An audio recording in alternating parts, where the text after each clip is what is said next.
Our identity is not inside our body.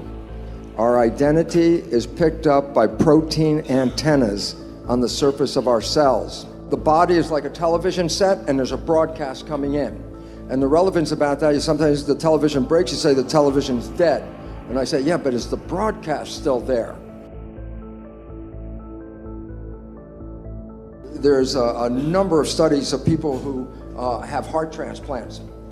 And when they receive a transplant for somebody else, they start to pick up characteristics of the person who donated the heart. Now, some people say that's cellular memory. As a cellular biologist, I think you're giving great credit of memory to a cell. A cell is lucky to remember if it's a liver cell or a skin cell, not if it likes chicken McNuggets and beer. But the story I just want to emphasize is this: a young girl received a heart from another young girl. And once the heart was implanted, just shortly after, she had very vivid nightmares of being murdered. And they repeated themselves every night. And so finally, the doctor said, well, where did this heart come from? And it was from another girl who was murdered.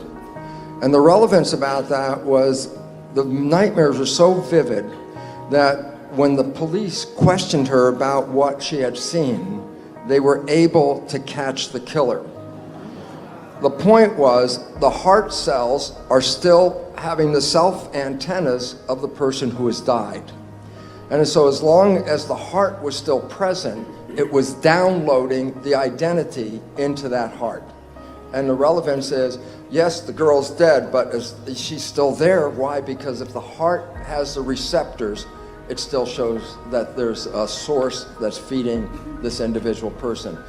Between all this particular data, it is profoundly important to understand the nature of some quantum physics, energy fields, and identity, and that we are not in this body. We are being broadcast to this body. As a scientist, and not spiritual for 40 some years, and then in 1 minute after understanding the nature of the membrane, it's like 2 + 2 is 4.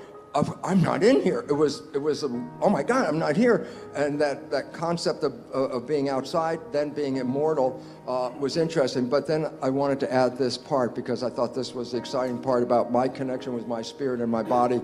I asked myself as a scientist, I said, well, why have a body and a spirit? Why not just be spirit? The answer for that is this. This is a virtual reality suit.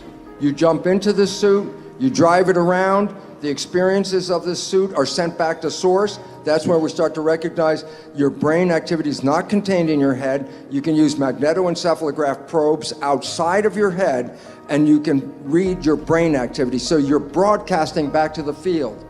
And that's why we can see a sunset. We can taste that chocolate. We can smell that rose. We came here to experience life and to create. And then all of a sudden I said, oh, the whole story might be the biggest cosmic joke in the world, and that is this. We have been told that when we die, if we did a good job on planet Earth, we can go to heaven. I would like to suggest something. You were born into heaven. This is where you came to create. This is where you came to experience. If you don't like the creation, the significance is we're not living our lives, we're living the lives of programs. And if you don't like the program, the new biology is the one that says you can rewrite it. And if you rewrite it to make your creation not the one you bought as the creation, you will manifest heaven on earth. You will wake up every day with the glory of being in the most spectacular planet and the ability to create life. And that's what the joy is all about. What would happen if you stopped playing the program? And the answer is so wonderful because all of you have taken that red pill at some point, and that was when you fell deeply in love with somebody. And I said, what was happening when you fell deeply in love? And I say, for the first time in your life, you stopped thinking because everything you wanted is now right in front of your face.